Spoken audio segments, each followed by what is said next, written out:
నమస్తే, welcome to Ayushman భవ. మీరు పిట్యూటరీ గ్రంథిలో కంటితో బాధపడుతున్నారా? మీకు తరచూ తలనొప్పిగా ఉంటుందా? మీ కంటి చూపు మందగిస్తోందా? మీరు కడుపు ఉబ్బరంతో ఇబ్బంది పడుతున్నారా?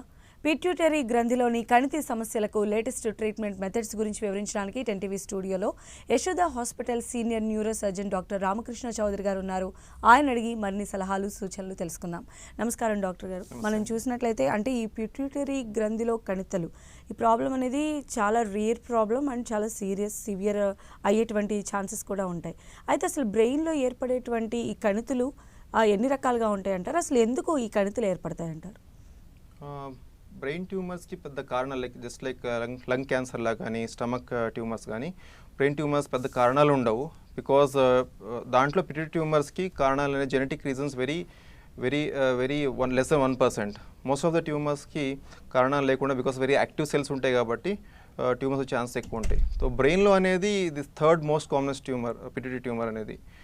First tumour is glioma, second is meningioma, third one is the most commonest tumour is pituitary tumour.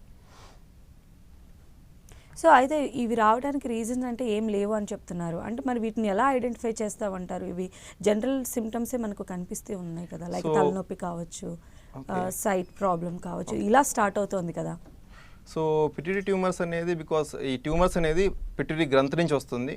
Small is called master gland in the brain, centre of బ్రెయిన్లో ఉంటుంది అది. సో ఈ ట్యూమర్ నుంచి వచ్చే చిన్నగా ట్యూమర్ పెరుగుతూ ఉన్నప్పుడు పైనే ఆప్టిక్ నర్వ్ అంటే మనం చూసే నరాలు ఉంటాయి కదా, ఆప్టిక్ నర్వ్స్ అంటారు. అది ఆ ట్యూమర్ పై ఆప్టిక్ నర్వ్ అది పిట్యూటరీ గ్లాండ్ పైన వెళ్తూ ఉంటాయి. సో ట్యూమర్ పెరుగుతూ ప్రెస్ చేసినప్పుడు ద విజువల్ ప్రాబ్లమ్స్ స్టార్ట్ అవుతాయి అనమాట. సో పేషెంట్ యూజువల్లీ ఏంటంటే సరౌండింగ్స్ పక్కన కష్టంగా కనపడుతుంది, సెంటర్లో బాగానే కనపడుతుంది కానీ సరౌండింగ్ ఏరియాస్ తక్కువ కనపడుతుంది. ఇది one of the symptom. But most common symptom వచ్చేసి వీళ్ళలో దే ప్రజెంట్ విత్ ఈ ఫ్రంటల్ హెడ్ఏక్, ముందు భాగంలో తలనొప్పి అని వస్తారు. Apart from that late presentation వస్తూ పీరియడ్ ఆఫ్ టైం ట్యూమర్ పెరుగుతూ ఉన్నప్పుడు ఈ కంటి చూపు తగ్గుతూ, తర్వాత కంటి మూమెంట్స్, ఐబాల్ మూమెంట్స్ అనేది తగ్గుతూ స్టార్ట్ అవుతుంది. ఓకే, అయితే ఈ ఎక్కడి నుంచి అంటే పిట్యూటరీ గ్రంథిలో ఈ కణితలు అనేవి మనం ఎలా ఐడెంటిఫై చేయొచ్చు అని అంటారు? సో ఒకటి పిట్యూటరీ ట్యూమర్స్ అపార్ట్ ఫ్రమ్ ఈ కంప్రెషన్ సిమ్టమ్స్ కాకుండా బికాస్ పిట్యూటరీ గ్లాండ్ నుంచి చాలా హార్మోన్స్ ప్రొడ్యూస్ అవుతాయి. లైక్ థైరాయిడ్ స్టిమ్యులేటింగ్ హార్మోన్ కానీ, ACTH కానీ, లేకపోతే ప్రొలాక్టిన్ కానీ. So thyroid hormone thyroid release చేస్తుంది థైరాయిడ్ గ్లాండ్ నుంచి. ప్రొలాక్టిన్ అనేది నార్మల్ మెన్స్ట్రుయల్ పీరియడ్స్ కోసం. దెన్ స్టిరాయిడ్స్ అనే కార్టిజాల్ అనేది నార్మల్ బాడీ ఫంక్షన్స్ కోసం కార్టిజాల్ కావాలి. సో ఇవి ఎక్కువైనా తక్కువైనా కానీ బాడీలో అబ్నార్మాలిటీస్ వస్తాయన్నమాట. సో పేషెంట్ యూజువల్ ప్రజెంటేషన్ ఏంటంటే అపార్ట్ ఫ్రమ్ ఈ ఐ సిమ్టమ్స్ కాకుండా థైరాయిడ్ సిమ్టమ్స్ రావచ్చు, లేకపోతే కార్టిజాల్ ఎక్కువ ఉంటే పేషెంట్ లావుగా అవుతాం, ముఖం ఉబ్బుతాం కానీ, బ్యాక్ హంప్ రావచ్చు. సో ప్రొలాక్టిన్ ఎక్కువ పోతాయి కనుక పేషెంట్ మెన్స్ట్రువల్ డిస్టర్బెన్స్ వస్తాయి, మెన్స్ట్రుయేషన్ ఆగిపోవచ్చు. సో ఈ సిమ్టమ్స్ కూడా వస్తారు. సో ఈ డయాగ్నోస్ ఏంటంటే ఒకటి ఫస్ట్ డయాగ్నోస్ వచ్చేసి పేషెంట్ హెడ్ఏక్ కానీ, విజువల్ సిమ్టమ్స్ కానీ, ఐ ప్రాబ్లమ్స్ ఉన్నా కానీ అపార్ట్ ఫ్రమ్ నార్మల్ కాజెస్ కాకుండా అన్ని రూల్ అవుట్ చేసినాక then we should think about some tumour in the brain. So ఆ టైంలో first we need to get a MRI brain చేయాలి. సో దాంట్లో ఎంఆర్ఐలో వీ గెట్ ఏ ఒక ఐడియా వస్తుంది ట్యూమర్ ఉందా లేదా అనేది. సో పిట్యూటరీ గ్లాండ్ యొక్క ట్యూమర్ ఉంది ఆ ఏరియాలో ఉంటే కనుక then we need to think about doing the hormonal assess చేయాలి. సో హార్మోనల్ అసెస్ ఏం చేస్తాం because this is the gland which produce ఇవన్నీ ఈ థైరాయిడ్ హార్మోన్స్ కానీ ఇవన్నీ ప్రొడ్యూస్ చేస్తుంది కాబట్టి మన హార్మోనల్ అసెస్ అనే థైరాయిడ్ టెస్ట్ కానీ, thyroid hormones TSH, T3, T4, తర్వాత ప్రొలాక్టిన్ హార్మోన్ కానీ, గ్రోత్ హార్మోన్ కానీ, స్టెరాయిడ్ హార్మోన్స్ ఇవన్నీ టెస్ట్ చేయాలి. సో ఇవన్నీ ఎక్సెస్ ఉన్నాయో తక్కువ ఉన్నాయో చూసుకుంటే దాన్ని వీ కెన్ ఫర్దర్ ప్రోగ్రెస్ చేయొచ్చు. అయితే ఇప్పుడు ఈ ప్రాబ్లమ్స్ ఫస్ట్ కామన్ ప్రాబ్లం లాగా స్టార్ట్ అయ్యి ఆ తర్వాత చాలా సివియర్ ప్రాబ్లం లాగా ఎండ్ అవటం అనేది జరుగుతుంది. అంటే ఇప్పుడు వస్తున్నటువంటి సైట్ కావచ్చు, లేదా కొంచెం సైనస్ ఉన్నది, తలనొప్పి, ఈ కామన్ సిమ్టమ్స్ అన్ని ఎన్ని రోజులు కనుక ఉన్నట్లయితే మనము ఒక న్యూరో డాక్టర్ని సంప్రదించాలంటారు? ఈ కణితులకి సంబంధించి టెస్టులు చేసుకోవాలంటారు? ఫస్ట్ యూజువల్లీ పేషెంట్స్ హెడ్ఏక్ అనగానే లేకపోతే విజువల్ సిమ్టమ్స్ రాగానే ఐ డాక్టర్ దగ్గరికి వెళ్తారు అనమాట. So over period of time I doctor normal assess చేసి బాగానే ఉంది అంటే not a issue. So I డాక్టర్కి వెళ్ళినప్పుడు విజువల్ సిమ్టమ్స్ గ్రాస్గా ఉన్నాయి, చాలా అబ్నార్మాలిటీస్ ఉన్నాయి, లేకపోతే పక్కన సైడ్లో కనపట్లేదు పేషెంట్స్కి, సెంటర్లో కూడా కనపడుతుంది, పక్కన ఏరియాస్ కనపట్లేదు. ఎట్లాంటి పేషెంట్ రోడ్లో వెళ్తూ ఉంటారు బట్ ఎదురుగా వచ్చే వెహికల్ కనపడదు అనమాట రైట్ సైడ్లో. సో లెఫ్ట్లో బాగానే కనపడుతుంది, హాఫ్ ఆఫ్ దట్ రైట్స్ కనపడదు. సో ఆ టైంలో then you should think some serious problem ఉంది బ్రెయిన్లో బికాస్ ట్యూమర్ వలన లోపల ప్రాబ్లమ్ స్టార్ట్ అవుతున్నాయని. In that scenario we further మనం ఎవాల్యుయేషన్ చేసుకోవాల్సి వస్తుంది. అండ్ ఈ ట్యూమర్స్ గురించి మీరు స్టార్టింగ్లో చెప్పారు 3 రకాల ట్యూమర్స్ అనేవి మనకు ఉంటాయని. సో వాటి గురించి ఎక్స్ప్లెయిన్ చేస్తారా? అంటే అవి ఎక్కడెక్కడ ఉంటాయి, ఏ ప్లేసెస్లో ఉంటాయి, ఏవి ఎక్కువ డేంజర్ మనకి? సో గ్లయోమా అనేది most common tumour in the brain. అది ఏ పార్ట్ ఆఫ్ ద బ్రెయిన్ అని రావచ్చు. మోస్ట్ ఆఫ్ దిమ్ ఈ ఫ్రంటల్ లోబ్లో, అంటే ఫ్రంటల్ పార్ట్ ఆఫ్ ద బ్రెయిన్లో, లేకపోతే సైడ్లో ఆ part, temporal part, parietal lobes వస్తాయి. సో దీంట్లో గ్రేడ్ 1 అనేది it's relatively good tumour. Grade 4 tumour అనేది one of the worst tumours human being can have. అంటే most severe form of tumour అది గ్రేడ్ 4 అనేది. ఇట్స్ కాల్డ్ జీబీఎం అంటారు దాన్ని. Apart from the next one is meningioma. Meningioma అనేది brain పైన పొర ఉంటుంది, మెనింజియల్ లేయర్స్ అని. సో ఆ లేయర్ నుంచి వచ్చే ట్యూమర్ మెనింజోమా. బట్ ఈ tumours most of them are మంచి tumours. 90-95% of tumours are good tumours. Tumour excise చేసేస్తే మళ్ళీ రికరెన్స్ అయ్యే ఛాన్సెస్ చాలా తక్కువ. లెస్ దెన్ 5% చాలా అగ్రెసివ్గా ఉంటాయి, మళ్ళీ వచ్చే ఛాన్స్ ఉంటాయి. In the same way pituitary tumours అనేది చాలా మంచి ట్యూమర్స్, అంటే స్లోగా గ్రో అవుతుంటాయి. ప్లస్ ట్యూమర్ ఆపరేట్ చేసినాక మళ్ళీ 90% టైం రికవర్ కావు కంప్లీట్ ఎక్సెషన్ చేస్తే. But once in a while 5-10% of tumours ఏంటంటే చాలా అగ్రెసివ్గా ఉంటాయి. ఆపరేషన్ చేయగానే 6 monthsకి 1 year మళ్ళీ రికరెంట్ అయ్యే ఛాన్స్ ఉంటుంది. సో ఎలాంటి క్లినికల్ ఎగ్జామినేషన్స్ ఉంటాయండి జనరల్గా ఈ ట్యూమర్కి సంబంధించి వచ్చిన వాళ్ళకి? సో ఒకసారి మనం డయాగ్నోస్ చేసినాక పిట్యూటరీ ట్యూమర్ ఉంది ఎంఆర్ఐలో, ఇమేజింగ్లో, దెన్ మనం హార్మోన్ అసెస్ చేస్తాము. హార్మోన్ అసెస్ చేస్తే ఏమైనా అబ్నార్మాలిటీస్ ఉన్నాయి, ప్రొలాక్టిన్ ఎక్కువ ఉన్నా కానీ, లేకపోతే థైరాయిడ్ ఎక్కువ ఉన్నా కానీ, వేరే హార్మోన్ అబ్నార్మాలిటీస్ ఉంటాయి కానీ. సో అది కాకుండా ఇంకా అడ్వాన్స్డ్గా చిన్న చిన్న ట్యూమర్స్ కూడా ఒకసారి హార్మోన్స్ ప్రొడ్యూస్ చేస్తూ ఉంటాయి అనమాట. ఇన్ దాట్ కేసెస్ ఇంకా ఎండోవాస్కులర్ పెక్టోసస్ సైనస్ శాంప్లింగ్ అని చేస్తాము. అవన్నీ అడ్వాన్స్డ్గా ఉంటాయి. సో మోస్ట్ కామన్ వచ్చేసి ఎంఆర్ఐ, విజువల్ టెస్ట్ చేస్తాం. అంటే పెరిమెట్రీ, విజన్ చూస్తున్నప్పుడు ఎంత కనపడుతుంది చుట్టూతా, పెరిమెట్రీ అసే అంటారు. విజువల్ అక్యూటీ, ఇవన్నీ బేసిక్ టెస్ట్ చేసి దెన్ వీళ్ళు ఫర్దర్ ప్రోగ్రెస్ చేస్తాం. అంటే ఆపరేషన్ చేసే ముందు ఎంత ప్రాబ్లం ఉంది, ఆపరేషన్ చేసినాక ఎంత రికవరీ అయింది పేషెంట్ తెలుస్తుంది విజువల్ సిమ్టమ్స్. ఓకే. అయితే డాక్టర్ గారు జనరల్గా కొంతమంది పేషెంట్స్లో మనం చూస్తాం, అంటే బ్రెయిన్లో బ్లడ్ క్లాట్ అయిందని చెప్పి ఇలాంటి చెప్తూ ఉంటారు కొంతమంది పేషెంట్స్లో. అంటే ఈ బ్లడ్ క్లాటేజ్ ఏమన్నా ఫర్దర్గా కనుక ఇలాంటి ట్యూమర్స్గా చేంజ్ అయ్యేటువంటి స్కోప్ ఏమన్నా ఉంటుందా? బ్లడ్ క్లాట్స్ ట్యూమర్గా ఫామ్ కాదు, బట్ ట్యూమర్సే సడన్గా లోపల బ్లీడ్ అయిపోయి క్లాట్ లాగా స్టార్ట్ అవ్వచ్చు అనమాట. సో ఒకసారి ఏంటంటే పేషెంట్ సడన్గా, ఇప్పుడు ఫర్ ఎగ్జాంపుల్ పిట్యూటరీ ట్యూమర్ స్లోగా గ్రో అవుతుంటే patient usually headache, eye symptoms వస్తారు. But once in a well patient ఈ పిట్యూటరీ ట్యూమర్స్ ఎమర్జెన్సీతో వస్తారు. ఆ సినారీ ఏంటంటే ఓకే సడన్గా లోపల ట్యూమర్లో బ్లీడ్ అయింది అనుకోండి, సడన్గా ట్యూమర్ ఎక్స్పాండ్ అయిపోయి ఉన్న పక్కన సెన్సిటివ్ ఏరియాస్ని కంప్రెస్ చేసేసి పేషెంట్ సడన్ కోమాలోకి వెళ్ళిపోతారు. హార్మోన్స్ సడన్గా డౌన్ అయిపోతాయి అండ్ ఎలక్ట్రోలైట్ డిస్టర్బెన్స్ వస్తాయి. So in that becomes a very emergency scenario అయిపోతుంది. In that scenario we need to as early as possible operate చేసి డీకంప్రెషన్ చేయాల్సి వస్తుంది. ఓకే. అయితే ఇలాంటి ఇప్పుడు మీరు చెప్పారు సడన్గా వచ్చేటువంటి పేషెంట్ ఎమర్జెన్సీ కేసెస్లో కొంతమంది అడ్మిట్ అవుతారని. అలాంటి వాళ్ళకి యశోదల ట్రీట్మెంట్ ఎలా ఉంటుంది? ఎలాంటి అడ్వాన్స్డ్ ట్రీట్మెంట్స్ ఇప్పుడు అవైలబుల్ ఉన్నాయండి ఈ ట్యూమర్స్కి? So usually most of pituitary tumours before 1990s open surgery చేసేవాళ్ళంట. స్కల్ బోన్ కట్ చేసి లోపలికి వెళ్ళి ట్యూమర్ తీసేవాళ్ళు. బట్ 1990s తర్వాత ఎండోస్కోపీ అడ్వాన్స్మెంట్స్తో విత్ రిఫైన్డ్ ఎండోస్కోప్స్ కానీ, 3D చిప్ కెమెరాస్ కానీ, హై డెఫినేషన్ మానిటర్స్ వల్ల కానీ we do most of the tumours by transnasal. అంటే ముక్కులో నుంచి స్కోప్ వేసి లోపల బోన్ కట్ చేసి ట్యూమర్ లోపలికి వెళ్ళి we remove the tumour. So apart from these కాకుండా మోస్ట్ థింగ్ ఈస్ ఏంటంటే ఫస్ట్ సర్జికల్ ఎక్స్పర్టైజ్ ఉండాలి. సో సర్జికల్ స్కిల్స్ బాగుండాలి ఫస్ట్. అపార్ట్ ఫ్రమ్ దాట్ ఈ అడ్వాన్స్మెంట్స్ అంటే ఇంట్రాప్ ఎంఆర్ఐ వచ్చింది ఇప్పుడు. సో ఎంఆర్ఐ ఏంటంటే ఆపరేషన్ చేసినాక కంప్లీట్ ఎక్సర్సైజ్ చేసామో ఒకసారి కంప్లీట్ తెలియదు మనకి. ఇన్ దట్ సినారో ఆపరేషన్ టేబుల్ నుంచే పేషెంట్ తీసుకెళ్ళి మొత్తులోనే ఎంఆర్ఐ చేసి కంప్లీట్ ఎక్సర్సైజ్ అయిందా లేదా చూడొచ్చు. సెకండ్ థింగ్ నావిగేషన్ సిస్టమ్ వచ్చింది ఇప్పుడు. Just like how you use GPS, మనం ఎట్లా కార్లో వెళ్తే డెస్టినేషన్కి వెళ్ళాలంటే we keep navigation system. So అలాగే నావిగేషన్ సిస్టమ్ ఇంట్రాప్లో వాడుకొని మన ఎగ్జాక్ట్ ట్యూమర్ ఎక్కడ ఉంది, ఎక్కడ లొకేట్, కరెక్ట్ ఎగ్జాక్ట్ లొకేషన్కి వెళ్ళి, సో దాంతో ఏంటంటే కాంప్లికేషన్ తగ్గుతాయి, results are more accurate and tumour excision కంప్లీట్గా అవుతుంది. ఓకే. అయితే ఈ ట్యూమర్స్ అనేవి ఎందుకు ఫస్ట్ ఐ మీదనే ఎందుకు రిఫ్లెక్ట్ అవుతాయని అంటారు?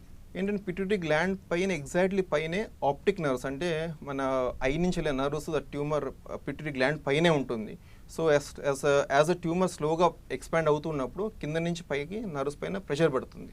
So in that scenario pressure అవుతూ నర్వ్స్ ప్రెషర్ పడినప్పుడు ఆ విజువల్ సిమ్టమ్స్ అనేది స్టార్ట్ అవుతాయి. ఓకే. అయితే ఈ క్లినికల్ మేనేజ్మెంట్ మనం చేసి ఎవరైతే పేషెంట్ మన దగ్గరికి వస్తుంటారో వాళ్ళని, అంటే ఇప్పుడు ఏ గ్రూప్ ఏజ్ వాళ్ళు ఎక్కువ వీటి బారిన పట్టడం మీరు గమనించారండి ఇప్పటి వరకు? సో పిట్యూటరీ ట్యూమర్స్ అనేది ఏ స్పెసిఫిక్గా లేదు, but most of the pituitary tumours engage 25 to 30 years నుంచి 60 to 70 ఇయర్స్ వరకు రావచ్చు. సో యంగర్ ఏజ్లో 20 to 30 ఇయర్స్ పేషెంట్స్లో యూజువల్లీ హార్మోన్ డిస్టర్బెన్స్ వస్తారనమాట. So lady can come with అంటే మెన్స్ట్రువల్ డిస్టర్బెన్స్ ఉన్నాయి, ఆర్ థైరాయిడ్ సిమ్టమ్స్ ఉన్నాయి, లేకపోతే ఒకేసారి లాస్ట్ 3-4 మంత్స్లో లావు పెరుగుతున్నాను, ఈ పింపుల్స్ ఎక్కువ అవుతున్నాయి, ఫేస్ అంత కోర్స్ అయింది, లేకపోతే గ్రోత్ హార్మోన్ ఎక్కువైందంటే పేషెంట్ సడన్గా అంటే బిఫోర్ 16 ఇయర్స్ ప్యూబర్టీ ముందు ఇప్పుడు బోన్స్ ఫ్యూజ్ కావో ఆ టైంలో సడన్గా గ్రోత్ స్పర్ట్ ఉంటుంది అనమాట. So normal parents father mother నార్మల్గా ఉండి చైల్డ్ సడన్గా గ్రోత్ స్పర్ట్ 6 feet 7 feet అవుతుంటే దెన్ గ్రోత్ హార్మోన్ ఎక్కువ ఉందని గైగంటిజం అంటుందని. So usually hormone disturbance symptoms అనేది యంగర్ ఏజ్ 20 to 30 ఇయర్స్ ఆ టైంలో వస్తుంది. 60 to 70 ఇయర్స్ వాళ్ళకి usually they because of the tumour నుంచి ప్రెషర్ సిమ్టమ్స్ నుంచి ప్రజెంట్ అవుతారు వాళ్ళు. సో ఇది అంటే స్పెసిఫిక్ రీజన్స్ లేవు కాబట్టి ఇదేమన్నా వంశపారంపర్యంగా జెనెటిక్గా వచ్చేటువంటి ప్రాబ్లంలో ఒకటిగా అనుకోవచ్చు. జెనెటిక్ ఈజ్ లెస్ దెన్ 1% అండి. మెన్ సిండ్రోమ్ అని ఉంది, దాంట్లో pituitary gland, parathyroid gland involve ఉంటాయి, pancreas, parathyroid, pituitary gland. So అది వెరీ చాలా తక్కువ ఛాన్సెస్. అది మోస్ట్ ఆఫ్ రీజన్స్ ఏం కారణం లేకుండా వస్తాయి ట్యూమర్స్ అనేది. అయితే అంటే ఈ బ్రెయిన్లో ట్యూమర్ అనగానే ఒకప్పుడు చాలా భయపడేటువంటి వాళ్ళు, బ్రెయిన్ ట్యూమర్ వచ్చినటువంటి పేషెంట్స్ బతుకుతారా లేదా అనేది అంటే చాలా తక్కువ పర్సంటేజ్ కూడా ఉండేది. సో ఇప్పుడు ఎలా ఉందని మనం అనుకోవచ్చు అండి, లేటెస్ట్ టెక్నాలజీ కావచ్చు, ఒక్కసారి ఆపరేషన్ చేసిన తర్వాత పేషెంట్ ఎవరైతే ఉన్నారో దానికి రియాక్షన్ ఎలా ఉంటుందంటారు, recovery rate? So pituitary tumours, specific pituitary tumours చెప్పాలంటే కనుక almost the chances of improvement is around 95 to 97%. Unless patient వచ్చినప్పుడే చాలా బ్యాడ్గా ఉన్నారంటే కోమాలో ఉన్నారో బికాస్ బ్లీడ్ అయ్యి, ఇన్ దట్ సినారియో బ్యాడ్గా అవ్వచ్చు. కానీ because of recent advancement endoscopes, high and endoscopes వచ్చినాయి, ఇప్పుడు నావిగేషన్ సిస్టమ్ ఉంది, ఇంటర్ ఆఫ్ MRI ఉంది, అండ్ స్కిల్స్ కూడా expertise very good now. So results are extremely good now. Pituitary ట్యూమర్స్లో 97 to 98% they do well. Only patients బ్యాడ్గా ఉండి 1 or 2% chances bleed అయ్యే chance ఉండే ఆపరేషన్ తర్వాత, but most of the tumours they do good. Okay, అంటే ఖచ్చితంగా దీనికి సర్జరీనే ఆప్షన్ అంటారా డాక్టర్ గారు? సో పిట్యూటరీ ట్యూమర్స్లో లైక్ చెప్పినట్టు హార్మోన్ ప్రొడక్షన్ ఎక్కువ ఎక్సెస్ ఉంటే కనుక, for example thyroid hormone excess ఉంది, దానికి మెడికల్ మేనేజ్మెంట్ ఉంది, ఆర్ కార్టిసల్ స్టిరాయిడ్స్ ఎక్కువ ప్రొడక్షన్ అవుతుంది, దానికి కూడా మెడికల్ మేనేజ్మెంట్ ఉంది, and prolactin, in that scenarios medical management. కానీ but this all are only partly symptoms reduce చేస్తాయి. But the gold standard is surgical management. Surgery is the best option. ఒకసారి surgery చేసి tumour తీసేస్తే the chance of improvement is very high. మళ్ళీ recurrence అయ్యే chance చాలా తక్కువ ఉంటుంది. Okay, so ఈ సర్జరీలో కూడా ఏ మెథడ్స్ యూస్ చేస్తారండి జనరల్గా? అదే మనం ఇందాక చెప్పినట్లుగానే most of the pituitary surgeries పురాతన కాలంలో లైక్ బిఫోర్ 1990s 1980sలో most common skull bone cut చేసి లోపలికి వెళ్ళి బ్రెయిన్ రిట్రాక్ట్ చేసి ట్యూమర్ తీసేవాళ్ళు. బట్ ఇప్పుడు అడ్వాన్స్మెంట్స్తో వీ డూ ఫ్రమ్ ద నోస్లో నుంచి వెళ్తాం అనమాట. నోస్లో ఎండోస్కోప్ పెట్టేసి నోస్లో స్కల్ కింద నుంచి బోన్ డ్రిల్ చేసి we go inside and tumour తీసేస్తాం. ఓకే, సో ఈ ఎండోస్కోపీ మెథడ్లో కూడా చేస్తుంటారు కదా, దానివల్ల వచ్చేటువంటి ఆ మచ్చలు కావచ్చు, దాని ప్రాసెస్ ఎక్స్ప్లెయిన్ చేస్తారా? అవి పోతాయా? దాన్ని ఎలా చేయొచ్చు? ఎండోస్కోప్లో అస్సలు ఏం స్కార్ ఉండదు. We don't have any scar. So external appearance అట్లాగే ఉంటుంది. అట్లీస్ట్ బోన్ కట్ చేసి పైనుంచి చేస్తే కనుక ఇక్కడ స్కార్స్ ఉంటాయి ఇక్కడ. అవును. సో ఇక్కడ యూజువల్ ఎండోస్కోప్లో స్కార్స్ కనపడవు, అసలు స్కార్స్ ఉండవు. We don't cut anything, just go from the nose నుంచి లోపలికి వెళ్ళిపోయి బోన్ ట్రిల్ చేసి we remove the tumour. Okay, అయితే ఈ రీసెంట్ టెక్నాలజీస్ ద్వారా వస్తున్నటువంటి రిజల్ట్స్ ఎంత బెటర్గా ఉన్నాయని అనుకోవచ్చండి? చెప్పినట్టుగానే ఇట్స్ మోర్ ఆఫ్ అండి, అంటే at least in our this thing most of them did good. అంటే 99% they did good. 1 or 2% chance is complication ఉంటాయి లైక్ ఎనీ సర్జరీ లాగే. So otherwise most of them are good. Okay, so doctor గారు ఇప్పుడు మనం మాట్లాడుతున్నట్లుగా ఈ tumours అనేవి ఇప్పుడు మనం మాట్లాడుకున్నాం ఫస్ట్ బ్రెయిన్లో వస్తున్నటువంటి ట్యూమర్, ఇవి కాక ఇంకా వేరే వేరే ప్లేసెస్లో కూడా ట్యూమర్స్ అనేవి వచ్చే అవకాశం ఉంటుందంటారా? మళ్ళీ వచ్చే అవకాశం, అంటే ఈవెన్ మన సర్జరీ చేసిన తర్వాత కూడా ఈ ట్యూమర్ అనేది అగైన్ మళ్ళీ ఫామ్ అయ్యే ఛాన్సెస్ ఉంటాయా? స్పెసిఫిక్గా పిట్యూటరీ ట్యూమర్స్ అనేది మోస్ట్ ఆఫ్ దెమ్ ఆర్ మంచి ట్యూమర్స్, బెనైన్ ట్యూమర్స్ అంటారు వాటిని. They are not malignant, they are not aggressive tumours. So complete first time surgery చేసినప్పుడు కంప్లీట్ ఎక్సిషన్ చేస్తే ఛాన్స్ ఆఫ్ రికరెన్స్ అనేది చాలా తక్కువ. అండ్ మనం రెగ్యులర్గా ఫాలో అప్ MRI చేసుకోవాలి. అంటే రెగ్యులర్ పోస్ట్ ఆప్ పీరియడ్లో ఎవ్రీ 6 months, ఫస్ట్ ఆపరేషన్ చేసిన 2 monthsకి, తర్వాత 6 monthsకి అండ్ లేటర్ 1 year and 2 yearsకి. సో ఈ టైంలో మళ్ళీ రిపీట్ స్కాన్లో ట్యూమర్ కనపడపోతే కనుక దెన్ ఛాన్స్ ఆఫ్ మళ్ళీ రావడం చాలా తక్కువ. ఓకే. అన్లైక్ వేరే గ్లయోమాస్ ఇవన్నీ అంటే చాలా అగ్రెసివ్ ట్యూమర్స్ అవి మెనింజో గ్లయోమాస్ అనేది. సో వాటిల్లో chance of recurrence GBM grade 4 glioma అనేది chance of recurrence is very high. వాటిలో సర్వైవల్ అనేది 1.5 year to 2 years అంతే. బట్ పిట్యూటరీ ట్యూమర్స్ అలా కాదు. సో ఒకసారి సర్జరీ చేస్తే ట్యూమర్ ఎక్సర్సైజ్ చేస్తే chance of recovery is very good and recurrences మళ్ళీ వచ్చే ఛాన్సెస్ చాలా తక్కువ ఉంటాయి. ఓకే. సో అయితే కొంతమంది మీరు ఇందాక చెప్పిన సిమ్టమ్స్లో అంటే సైడ్స్ విజన్ అనేది తగ్గిపోతుంది పేషెంట్గా అని చెప్పారు. అయితే కొంతమందికి విజన్లో డబుల్ మనకి కనిపించడం అనేవి చూస్తూ ఉంటాం. అలాంటి వాళ్ళు కూడా చెప్తూ ఉంటారు ఇలా కనిపిస్తున్న ఇమేజెస్ డబుల్. ఎందుకంటారు అది ఎందుకు అలా అనిపిస్తుంది? సో నార్మల్లీ డబుల్ విజన్ అనేది చాలా కారణాలు ఉన్నాయి. బట్ పిట్యూటరీ ట్యూమర్స్ స్పెసిఫిక్గా ఎందుకు వస్తాయంటే సో స్టార్టింగ్లో విజువల్ ప్రజెంటేషన్ అంటే హెడేక్తో వస్తారు, లేకపోతే ఐస్ సిమ్టమ్స్ అంటే కనపడలేదు తక్కువ కనపడుతూనే వస్తారు. లేటర్ ట్యూమర్ పెద్దగా ప్రోగ్రెస్ అవుతూ ఉన్నప్పుడు ట్యూమర్ ఒక పక్కకి ఎక్స్పాండ్ అవుతుంటే కనుక ఇన్ దట్ సినారియో పక్కన 3rd, 4th, 6th నర్వ్స్ ఉంటాయి. అంటే ఆ నర్వ్స్ అనేది ఐబాల్ మూమెంట్స్ కంట్రోల్ చేస్తాయి. సో ఆ నర్వ్స్ పైన కంప్రెస్ అయినప్పుడు కానీ ఆ నర్వ్స్ వీక్ అయినా కానీ in that scenario double vision కనపడుతుంది మనకి. ఓకే. అయితే ఈ సర్జరీ చేసేటప్పుడు ఎదురయ్యేటువంటి కాంప్లికేషన్స్ ఏంటండి?